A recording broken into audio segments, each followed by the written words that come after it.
Mtu ambaye anakuwa na hekima ni mtu ambaye anatenda baada ya kuchunguza vizuri. Yaani ni mtu ambaye afanyake vitu na hayaanza waza mzuri. Ni mtu ambaye anakuwa na hekima. Na kwa siku ya leo tumesema ya kwamba somo yetu inasema hekima katika hatua mbalimbali za maisha. Na shahidi ambayo tumeweza kusoma katika kitabu cha Methali inasema ya kwamba fundisha mwenye hekima na atazidi kuwa na hekima. Ninajua katika kanisa hili tunakuwa na hekima, lakini neno la Bwana linasema tufundishe mwenye hekima atazidi kuwa na hekima.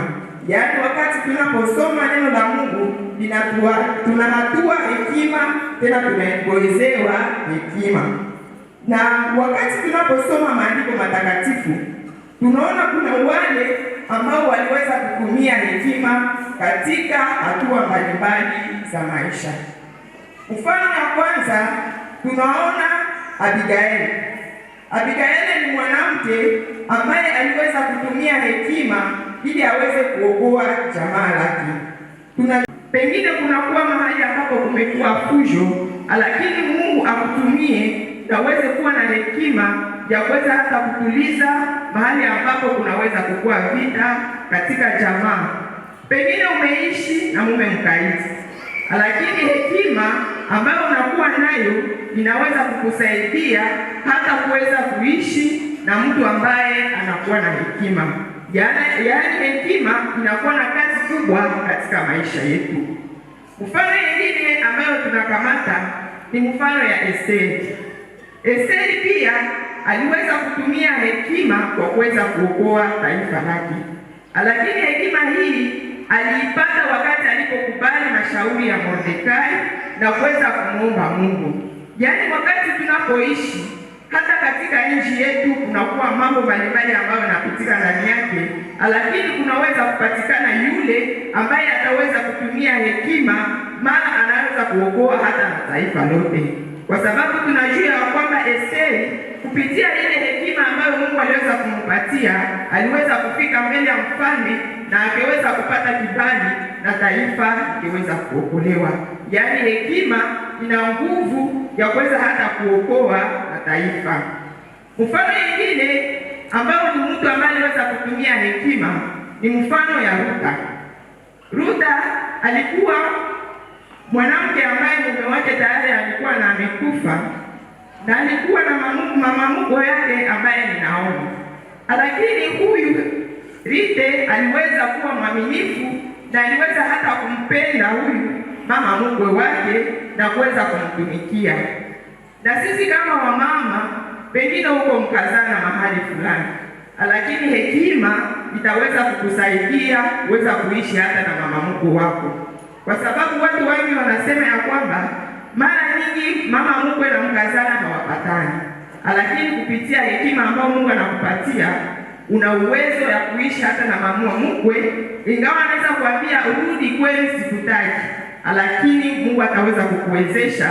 Kama vile huyu Rutha aliweza kufuata mama mkwe wake, ingawa alikuwa anamwambia arudie, lakini aliweza kuwa mwaminifu na akaweza kumfuata, na kwa mwisho tunaona ya kwamba huyu Rutha aliweza kupata kitu kikubwa, kwa sababu aliweza kuzaa hata yule ambaye anakuwa katika jamaa ya mfalme. Mfano mwingine ni ya Debora. Debora huyu pia Mungu aliweza kumpatia hekima ya kuweza kuongoza taifa na waliweza kupata ushindi.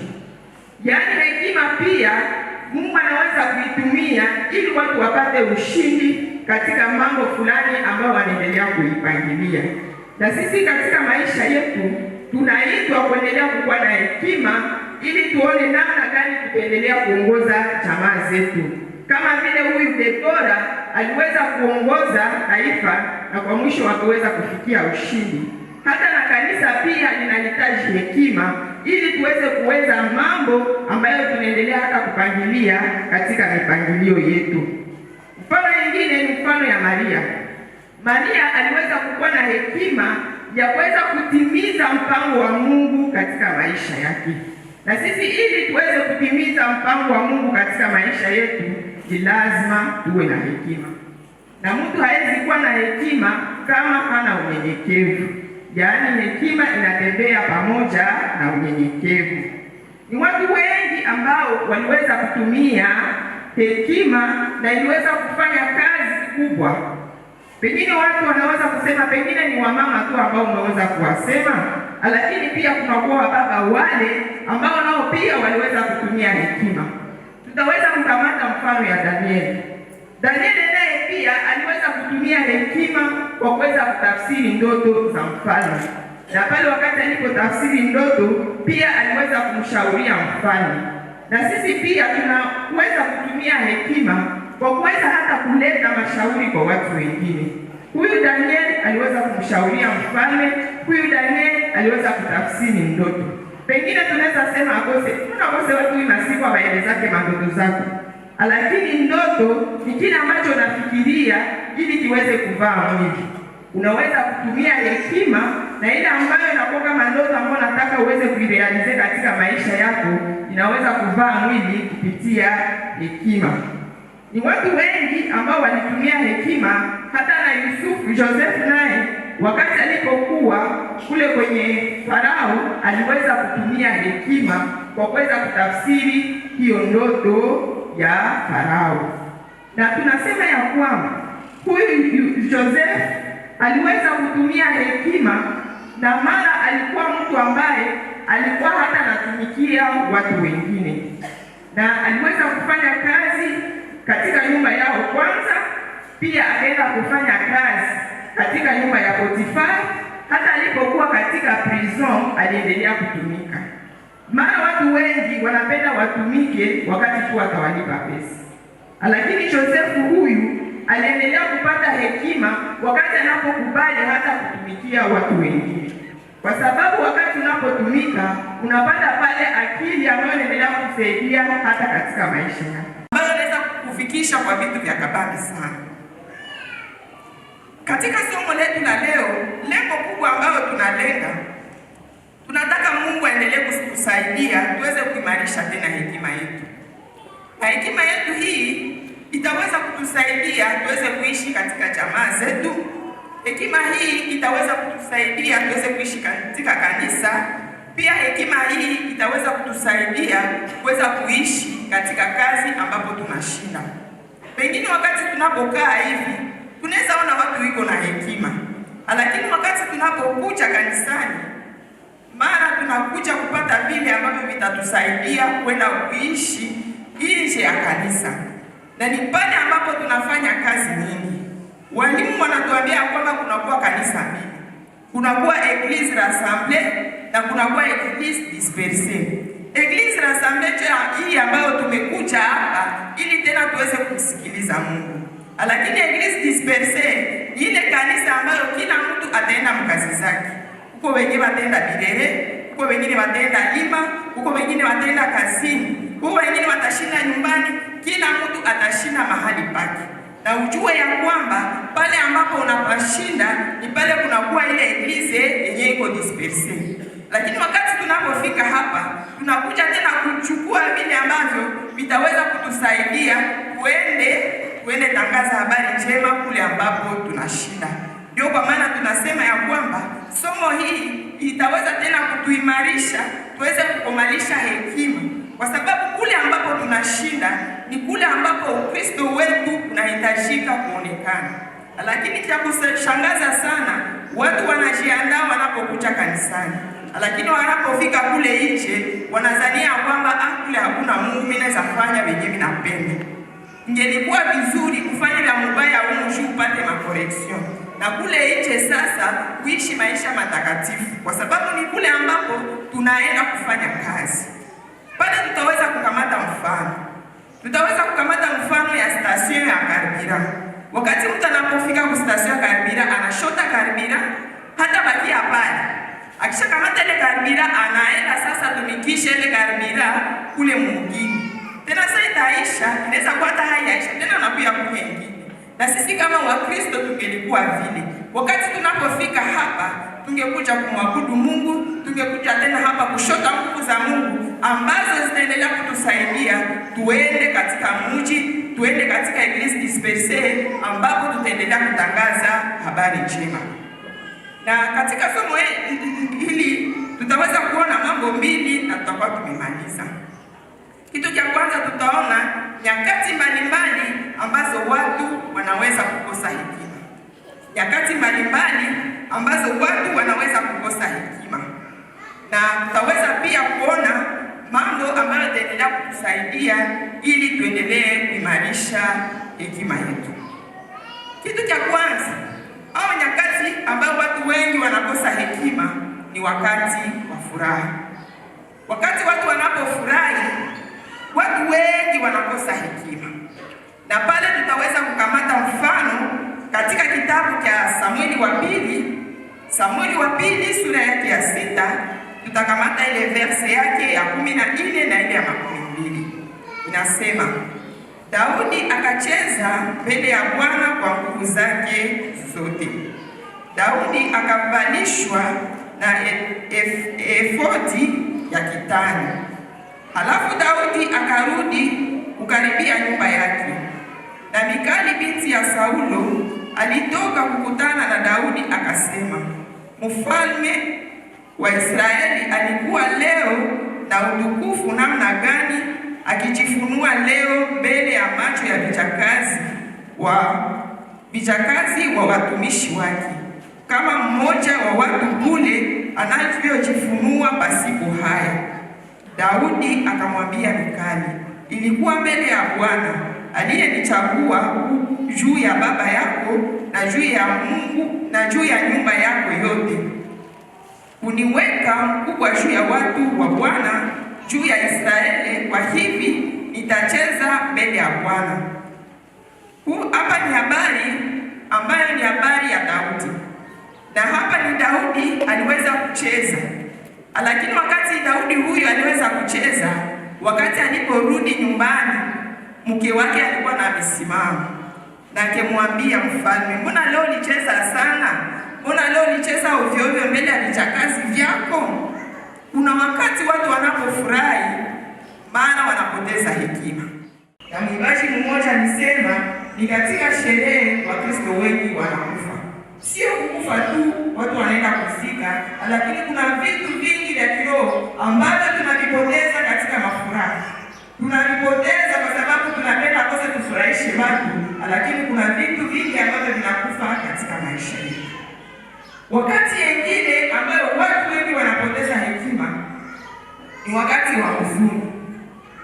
Na hii watu wengi wanapoteza hekima wakati wa kilio. Watu wengi unakutana mtu analia, unasema huyu mtu analia namna gani? Na tutakamata tu mfano ya Daudi. Wale ambao wanaandika kitabu cha Samueli wa pili sura yake ya 18 kwenye verse yake ya 33. Samueli wa pili 18 kwenye verse ya 33 inasema, mfalme akataabika sana, akapanda chumbani juu ya lango, akalia akasema hivi akikwenda, mwana wangu Absaloma, mwana wangu Absaloma, mwana wangu Absaloma. Aliita, ningalikufa pahali pake, Absaloma, mwana wangu, mwana wangu. Shairi ile ya 5 ile chapitre 19 inasema ya kwamba, inasema Yoabu akaingia nyumbani mwa mfalme akasema, umehayarisha siku hii nyuso za watumishi wako wote waliokuponyesha uzima wako siku hii, na uzima wa mwana wako na wa binti zako, na uzima wa wanawake wako, na uzima wa wasuria yako, kwa sababu umewapenda wao wanaokuchukia na unachukia wale wanaokupenda. Maana umetangaza leo ya kama wakubwa na watumishi wako si kitu kwako. Maana unatambua leo kama Absaloma angaliishi na sisi sote tungalikufa leo, ingalikuwa vema mbele ya macho yako. Basi simama sasa, toka na kuzuiza watumishi wako, maana nitakuapia kwa Bwana, kama hutoki hata pamoja nawe hata mtu mmoja usiku huu. Hapa pia tena ni habari ya Daudi. Tunajua ya kwamba Daudi alikuwa mfalme, lakini kunakuwa muda ambapo mtoto wake Absaloma aliweza kupenda kumtosha kukiti, na aliweza kushawishi watu. Hata kuna wakati ambapo huyu mfalme aliweza kukimbia, na wakati alipokimbia, kuna wakati ambapo taifa tena lipenda iweze kupiganisha huyu Absaloma. Na wakati walipofika kule, kwanza mbele waende aliwaambia kwamba msiweze kuua mtoto wangu. Lakini wakati walipofika kule, kulikuwa mtumishi mmoja ambaye alikuwa Absaloma. Sasa hapa ambapo tumesoma ni wakati ambapo wanapatia huyu Daudi habari ya kwamba Absaloma amekufa. Sasa Daudi aliweza kulia. Sasa huyu ni jemadari mwenye alikuwa anaongoza ile vita. Anapia mwambia, sasa Daudi, tumekuokoa wewe, tumeokoa watoto wako, tumeokoa vijakazi vyako. Sasa ulipenda sije tukufe kuliko mtoto wako mwenyewe na kutesi. Hii inaonyesha ya kwamba mara mtu anaweza kulia lakini analia bila hekima. Sijua kwamba kama mnafikaka kwenye video, wamama wanaweza shuhudia hii. Unakuwa mtu ambaye analiaka mpaka watu wanakuambia, huyu bwana mbona analia namna gani? Mungu aendelee kutusaidia. Wakati tunapokuwa katika video, tuombe Mungu atupatie hekima. Kwa sababu watu wanaotuzunguka wanakuwa na viko na kusikia kama tunalia nini. Lakini watu wengi wanakosaka hekima. Unasema maneno na watu wako nakusikia na kuangalia sana huyu na ametukiwa hekima. Yaani Mungu anatusaidie kwa sababu tuko wageni na wasafiri. Vilio vinakuwa kila siku. Lakini wakati kilio kinapofika, waambie Mungu, saidia unipatie hekima. Ingawa unaweza jua maneno ambayo yanakuwa katika jamaa, haiko pale kilio chote uanze visemea, hapana. Utakuwa na umefanya nini na umekosa hekima. Wakati mwingine ambapo watu wanakosa hekima ni wakati Mungu anabariki watu. Wakati Mungu anakubariki, watu wengi wanakosa hekima. Wale ambao wanaandika katika kitabu cha Wafalme wa Pili sura yake ya 12 kuanzia kwenye verse yake ya 13 mpaka 18. Hapa tunapata mfano ya mfalme Hezekia. Huyu mfalme, maandiko matakatifu inasema kwamba Mungu alikuwa amembariki. Lakini kungekuja wajumbe kutoka Babeli ambao wamekuja kumuuliza. Lakini huyu mfalme aliweza kuwazungurusha katika nyumba yote. Akiwaambia, hapa ndio kuna kwa silaha zangu, hapa ndio kuna kwa vitu vyangu, hapa ndio kuna kwa hiki na kile. Sasa nabii akitokea mwambie Hezekia, umefanya nini? Nabii akimwambia kwamba hivi vitu vyote vyenye umeonesha watakia vibeba na watu bado watakia wabeba wataenda hukumani. Yaani watu wengi wamekosa hekima wakati wanapobarikiwa. Watu wengi wanapobarikiwa, tunashukuru kwa sababu mtandao unatusaidia sana. Lakini mtandao umeacha watu wengi wamekosa hekima. Mungu amekubariki na kitu fulani, mara moja start. Mungu amekubariki na mara moja TikTok. Tujiazari. Please unajionyesha kwa watu. Please unajiletea maproblemu. Kila mtu leo ataverifie repertoire ya makoresponda baki. Pengine kuna wale hata wenye ushaka sahau kama viko mtelefoni yako. Lakini wakati unapotia kitu kustati, na ule naye analipata. Haujua mangapi wanakuchukia. Lakini maisha yako unapenda uiache hadharani. Mwingine aliimba sema kinachokuletea raha ukifanya siri. Kwa sababu watu wengi hawapendagi watu sawa na furaha. Watu wengi wanapendaka watu tu walie machozi. Lakini sasa Mungu anakubariki, maisha yako yote unatia kwa mtandao. Huyu Hezekia naye alikuwa mfalme, na aliweza kuzania kama anawalisha watu. Sio kama watu wanasikia. Unazania kama unataka onesha watu kama ushakuwa special. Wale watu wenye uko naonesha. Wale watu watakuletea maproblemu. Vema kujiazari kuwe na hekima. Mungu amekubariki na ndoa. Pengine umetoka na bwana wako mnena mpaka muoneshe.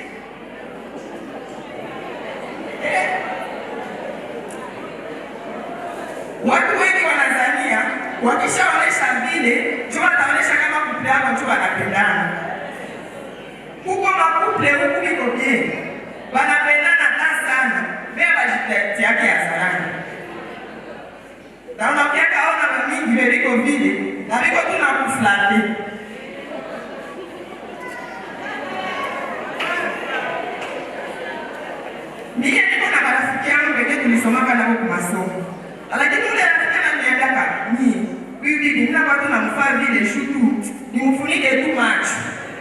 watu wakujiacha vile wazi, mara mingi na hawakwake hata na wanapendana. Kitu ambacho ni chako cha muhimu, jifanye kikuwe siri kwako, kwa sababu watu hawatupendi, hata na shetani naye hatupendi. Wakati Adamu na Eva walipokuwa katika shamba la Edeni, shetani aliona hapa watu liko bie, naomba tu nitafute kitu ambacho kitaacha waweze kupendana.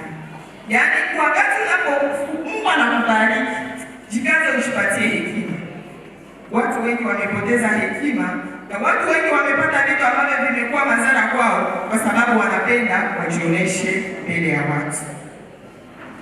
Kitu kingine ambacho kinaacha watu wengi wanakosa hekima ni wakati mtu anapopitia shida fulani. Pengine mtu amekamata deni yako na kiamlikishi. Pale huko watu wengi wanakosa hekima. Huko wakati pengine unaweza kuwa na shida fulani. Pale wakati unaweza kukosa hekima. Yaani katika maisha yetu kila siku tuko expose kukosa hekima. Wakati mwingine ambao tunaweza kukosa hekima ni wakati unamuonya mtu, kuonya mtu, wanaonyaka mtu akose ni wakati umefanya kitu cha mbaya kisha wanakia kuambia. Mara nyingi tumechunguza, mara nyingi na sisi wazazi kuna wakati tunakosa hekima mbele ya watoto wetu. Pengine mtoto amefanya makosa, mara moja anaanza kuambia na watoto wengine. Ndio natia kutana mara hata na ukaidi unaendelea kwa sababu huyu mtoto atapenda ashikefanya. Mara hata katika kundi, pengine ni katika kwaya, mtu amefanya makosa, mara moja muhamakia mbele ya watu. Huyu atapenda tu alete resistance. Hata katika ndoa, unatia kutana baba anaonya mama, ni kweli mama amefanya makosa. Lakini mnamuonya mbele ya watoto, mbele ya wademai, mbele ya wageni. Huyu mama naye atapenda tu afanye nini? Apenda ashitefani. Na mara nyingi watu wanakosa hekima katika kuonya. Mungu aendelee kutusaidia wakati tunapoonya, tuonye kwa hekima. Na wakati tunapoonya kwa hekima, hii itatusaidia na yale ambayo tunaendelea kusema yaendelee kupata nguvu. Kwa sababu neno la Mungu linasema katika Mithali 12:4 vile verse yake ya 5 inasema, mtu mwenye hekima ni mwenye nguvu. Tena anafanya vita kwa mashauri ya wokovu. Wakati unaonya, mara uko mama, unaweza onya mume wako, ukekuja na maprese utamshinda. Lakini ukikucha kwa mashauri ya hekima, mara ataweza kukusaidia. Ndio kwa maana wanasema mtu mwenye hekima anafanya vita kwa mashauri ya hekima. Mungu aendelee kutusaidia wakati tunapoonya watu, tuendelee kuwaonya katika hekima. Wakati mwingine ambapo watu wanakosa hekima ni wakati watu wanapokuwa katika vikao mbalimbali. Wakati tunapokuwa vikao vya jamaa, wakati tunapokuwa katika vikao vya harusi, mara tunakosa hekima. Na mwimbaji mmoja alisema ni katika sherehe Wakristo wengi wanakufa. Sio kukufa tu, watu wanaenda kuzika, lakini kuna vitu vingi vya kiroho ambavyo tunavipoteza katika mafuraha. Tunavipoteza kwa sababu tunapenda kose tufurahishe watu, lakini kuna vitu vingi ambavyo vinakufa katika maisha yetu. Wakati mwingine ambayo watu wengi wanapoteza hekima ni wakati wa huzuni. Na hii watu wengi wanapoteza hekima wakati wa kilio. Watu wengi unakutana mtu analia, unasema huyu mtu analia namna gani? Na tutakamata tu mfano ya Daudi.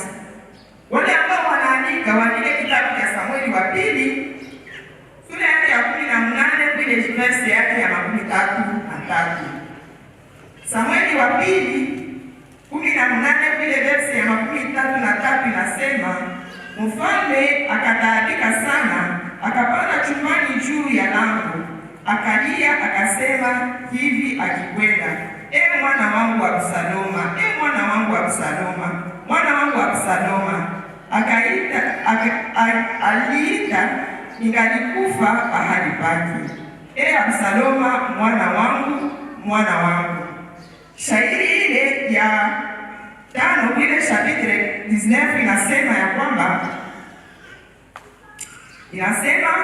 Yoabu akaingia nyumbani mwa mfalme akasema, umeayarisha siku hii nyuso za watumishi wako wote waliokuponyesha uzima wako siku hii, na uzima wa mwana wako na wa binti zako, na uzima wa wanawake wako, na uzima wa masuria yako, kwa sababu umewapenda wao wanaokuchukia na unachukia wale wanaokupenda. Maana umetangaza leo ya kama wakubwa na watumishi wako si kitu kwako. Maana unatambua leo kama Absaloma angaliishi na sisi sote tungalikufa leo, ingalikuwa vema mbele ya macho yako. Basi simama sasa, toka na kuzuiza watumishi wako, maana nitakuapia kwa Bwana, kama hutoki hata kaa pamoja nawe hata mtu mmoja usiku huu. Hapa pia tena ni habari ya Daudi. Tunajua ya kwamba Daudi alikuwa mfalme, lakini kunakuwa muda ambapo mtoto wake Absaloma aliweza kupenda kumtosha kukiti, na aliweza kushawishi watu. Hata kuna wakati ambapo huyu mfalme aliweza kukimbia, na wakati alipokimbia, kuna wakati ambapo taifa tena lipenda iweze kupiganisha huyu Absaloma. Na wakati walipofika kule, kwanza mbele waende aliwaambia kwamba msiweze kuua mtoto wangu. Lakini wakati walipofika kule, kulikuwa mtumishi mmoja ambaye alikuwa Absaloma. Sasa hapa ambapo tumesoma ni wakati ambapo wanapatia huyu Daudi habari ya kwamba Absaloma amekufa. Sasa Daudi aliweza kulia. Sasa huyu ni jemadari mwenyewe alikuwa anaongoza ile vita. Anapia mwambia, sasa Daudi, tumekuokoa wewe, tumeokoa watoto wako, tumeokoa vijakazi vyako. Sasa ulipenda sisi tukufe kuliko mtoto wako mwenyewe na kutesi. Hii inaonyesha ya kwamba mara mtu anaweza kulia, lakini analia bila hekima. Sijua kwamba kama mnafikaka kwenye video, wamama wanaweza shuhudia hii. Kunakuwa mtu ambaye analiaka mpaka watu wanapoambia, huyu wangu mbona analia namna gani? Mungu endelee kutusaidia. Wakati tunapokuwa katika video, tuombe Mungu atupatie hekima.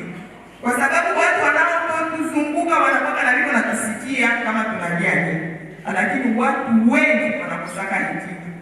Unasema maneno na watu wako na kusikia na kuangalia sana huyu na ametukiwa hekima. Yaani Mungu atusaidie, kwa sababu tuko wageni na wasafiri. Vilio vinakuwa kila siku. Lakini wakati kilio kinapofika, waambie Mungu, saidia unipatie hekima. Ingawa unaweza jua maneno ambayo yanakuwa katika jamaa, haiko pale kilio chote uanze kusemea, hapana. Utakuwa na umefanya nini na umekosa hekima. Wakati mwingine ambapo watu wanakosa hekima ni wakati Mungu anabariki watu. Wakati Mungu anakubariki, watu wengi wanakosa hekima. Wale ambao wanaandika katika kitabu cha Wafalme wa Pili sura yake ya 12 kuanzia kwenye verse yake ya 13 mpaka 18. Hapa tunapata mfano ya mfalme Hezekia. Huyu mfalme, maandiko matakatifu yanasema kwamba Mungu alikuwa amembariki. Lakini kungekuja wajumbe kutoka Babeli ambao wamekuja kumuuliza. Lakini huyu mfalme aliweza kuwazungurusha katika nyumba yote. Akiwaambia, hapa ndio kuna kwa silaha zangu, hapa ndio kuna kwa vitu vyangu, hapa ndio kuna kwa hiki na kile. Sasa nabii akitokea mwambie Hezekia, umefanya nini? Nabii akimwambia kwamba hivi vitu vyote vyenye umeonesha watakia vibeba, na watu bado watakia wabeba, wataenda utumwani. Yaani watu wengi wamekosa hekima wakati wanapobarikiwa. Watu wengi wanapobarikiwa, tunashukuru kwa sababu mtandao unatusaidia sana. Lakini mtandao umeacha watu wengi wamekosa hekima. Mungu amekubariki na kitu fulani, mara moja start. Mungu amekubariki na mara moja TikTok. Tujiazari. Please unajionyesha kwa watu. Please unajiletea maproblemu. Kila mtu leo ataverifie repertoire ya correspondant wake. Pengine kuna wale hata wenyewe ushakasahau kama yuko mtelefoni yako. Lakini wakati unapotia kitu kustati, na ule naye analipata. Haujua mangapi anakuchukia. Lakini maisha yako unapenda uiache hadharani. Mwingine aliimba sema kinachokuletea raha ukifanya siri. Kwa sababu watu wengi hawapendagi watu sawa na furahi. Watu wengi wanapendanga watu tu walie machozi. Lakini sasa Mungu anakubariki maisha yako yote kuletea mtandao. Huyu Ezekia naye alikuwa mfano. Naye anaweza kuzania kama analisha watu. Sio kama watu wanasikia. Unazania kama unataonesha watu kama ushakuwa special. Wale watu wenyewe uko naonesha. Wale watu watakuletea maproblemu. Vraiment kujiazari kuwe na hekima. Mungu amekubariki na ndoa. Pengine umetoka na bwanako mnena mpaka muoneshe.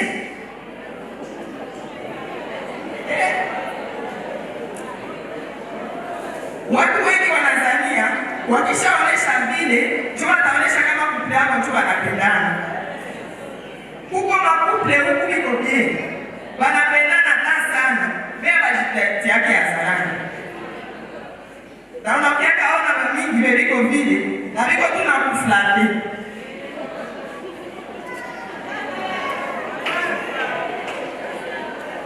Mimi niko na marafiki yangu wenyewe tulisomaka nao kwa masomo. Lakini yule rafiki ananiambia bibi nina watu na mfaa vile shutu, nimfunike tu macho. Watu wakujiacha vile wazi. Mara mingi na hawako hata na wanapendana. Kitu ambacho ni yako cha muhimu, jifanye kikuwe siri kwako. Kwa sababu watu hawatupendi. Hata na shetani naye hatupendi. Wakati Adamu na Eva walipokuwa katika shamba la Edeni, shetani aliona hapa watu liko bie. Naomba tu nitafute kitu ambacho kitaacha waweze kupendana. Yaani wakati Mungu anakubariki, jikaze ushipatie hekima.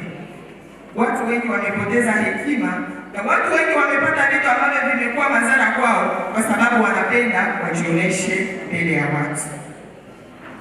Kitu kingine ambacho kinaacha watu wengi wanakosa hekima ni wakati mtu anapopitia shida fulani.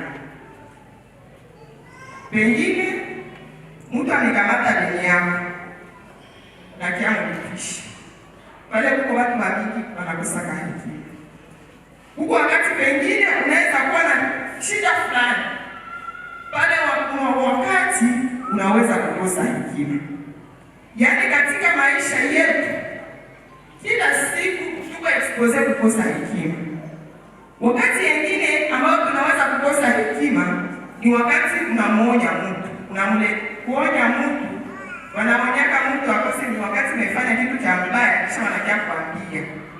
Mara nyingi nimechunguza, mara nyingi na sisi wazazi kuna wakati tunakosa hekima mbele ya watoto wetu. Pengine mtoto amefanya makosa, mara moja hata mwambia na watoto wengine. Ndio natia kutana mara hata na ukaidi unaendelea kwa sababu huyu mtoto atapenda ashikefanya. Mara hata katika kundi, pengine ni katika kwaya, mtu amefanya makosa, mara moja muhamakia mbele ya watu. Huyu atapenda tu alete resistance. Hata katika ndoa, unatia kutana baba anaonya mama, ni kweli mama amefanya makosa. Lakini mnamuonya mbele ya watoto, mbele ya wademai, mbele ya wageni. Huyu mama naye atapenda tu afanye nini? Apenda ashitefani. Na mara nyingi watu wanakosa hekima katika kuonya. Mungu aendelee kutusaidia wakati tunapoonya, tuonye kwa hekima. Na wakati tunapoonya kwa hekima, hii itatusaidia na yale ambayo tunaendelea kusema yaendelee kupata nguvu. Kwa sababu neno la Mungu linasema katika Mithali 12:4 kule verse yake ya 5 inasema, mtu mwenye hekima ni mwenye nguvu. Tena anafanya vita kwa mashauri ya wokovu. Wakati unaonya, mara uko mama, unaweza onya mume wako. Ukekuja na maprese utamshinda. Lakini ukikucha kwa mashauri ya hekima, mara ataweza kukusaidia. Ndio kwa maana wanasema mtu mwenye hekima anafanya vita kwa mashauri ya hekima. Mungu aendelee kutusaidia wakati tunapoonya watu, tuendelee kuwaonya katika hekima. Wakati mwingine ambapo watu wanakosa hekima hekima ni wakati watu wanapokuwa katika vikao mbalimbali, wakati tunapokuwa vikao vya jamaa, wakati tunapokuwa katika vikao vya harusi, mara tunakosa hekima. Yaani Mungu aendelee kukusaidia, ingawa umekuwa na hekima, Mungu aweze tena kuongeza hekima. Kitu kingine wanasema woga wa Bwana ni mwanzo wa hekima. Yaani wakati tunapoogopa Mungu, Mungu ataweza kutupatia hekima. Jambo lingine ambalo linakubalisha hekima ni katika kitabu cha Yakobo sura yake ya kwanza na ile verse yake ya 5 inasema, anayepungukiwa na hekima au anayepungukiwa na akili aweze kumwomba Mungu. Yaani wakati tunapoishi kila siku uwe na muda ya kujiombea na kusema ya kwamba Mungu unipatie hekima. Mara tunisaishi. Wakati tunapitia mambo mbalimbali, hata na yale mambo yanaendelea kutupatia hekima. Ndio maana maandiko matakatifu inasema katika kitabu cha Mithali 13 ile verse yake ya 12 inasema, tembea na wenye hekima nawe utakuwa na hekima. Yaani wakati unatembea na watu wenye iko na experience, wataweza kukusaidia pia nawe na hekima. Lakini mara nina wakati na observa katika kanisa hili, tunakoseka kama watu wanatembeana na watu wa namna gani. Katika kanisa hili tumewekwa maservisi. Kumekuwa servisi ya family, kumekuwa servisi ya family, kumekuwa na vijana, kumekuwa maservisi mbalimbali. Lakini tutakutana mara hizi servisi zinakuwa za wazee. Lakini vijana mara wanashindwa kuzogelea wale ambao wako na hekima. Mama ambaye amekomaa anakuwa na experience mingi zenye ashakapita. Na wakati anapokupartaje ile inaendelea kukusaidia na kupatia hekima. Lakini tukiuliza president wa kwefani, wababa wangapi bachane wanafikaka? Hawafikaki. Namna gani watu watapata hekima na hawapendi kutembea na watu wenye wako na hekima? Kuendelea kukusaidia. Mie mara rafiki zangu wanakuwa mama wa kukomaa. Ninakuwa pale na niko nasikiliza. Zama taeleza magumu yake. Mara na niko na shota mu ya msingi. Mimi nakuwa kai. Na mimi ninapata hekima pale. Yaani chagua nani ambaye unatembea naye. Ukitembea na mtu mwenye iko na hekima, utakuwa na hekima. Na mwingine akasema ukitembea na mwizi wa 4, maana wewe utakuwa mwizi wa 5.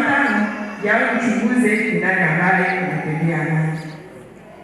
Kitu kingine ambacho kinapomaanisha hekima ni kusikia mashauri na kuwa mtu wa maombi. Huyu Esteri ili aweze kukua malkia alikuwa mtu mwenye anasikilizaka mashauri. Alisikiliza kwanza mashauri ya Mordekai wakati alipoenda katika ile nyumba ambao walikuwa wanawatayarisha. Ule mama ambaye alikuwa anawaelekeza, huyu Esteri alikuwa anasikiliza mashauri vizuri na alikuwa pale mtu mwenyewe alikuwa anapenda juu comportement yake ya kusikiliza mashauri. Kusikiliza mashauri, hawezi kusikiliza mashauri kama huna unyenyekevu. Kwa sababu mwanadamu mara wakiuliza Mungu, wenyewe unaweza kani vya wapi? Utapata nini? Bebake kuuliza madhaifu yako. Hakuna mwenye anataka kusema madhaifu. Lakini mtu ambaye anakushauria na unasikiliza na unashika shauri, ile shauri itakupatia hekima. Kitu kingine ambacho kinakumaanisha hekima ni kusikiliza maneno ya watu. Kusikiliza maneno ya watu. Maana watu wengi wanaongea. Sio watu wengi, wale ambao wanaongea kwetu vibaya, sio maadui zetu. Lakini wanatusaidia kutupatia pia hekima. Kwa sababu ukishajua mtu, unajua kama utatembea naye namna gani. Na wakati unapojua ile, itakupatia hekima ya kuweza kutembea naye. Yaani wakati tunaposikiliza maneno ya watu, itatusaidia pia kuwa na hekima. Kitu kingine ambacho kitatusaidia ili tuweze kukomanisha hekima yetu ni wakati tunapojitenga na dhambi. Wakati tunapojitenga na dhambi na kukataa kujichafua na maovu ya dunia. Pale tunapokamata mfano ya Danieli. Danieli wakati alipofika Babiloni, alisema kwamba mimi sitaweza kujichafua. Na tunajua kwamba maandiko matakatifu anatuambia kwamba Danieli Mungu alimpatia akili ya juma la 10 kushinda wachawi.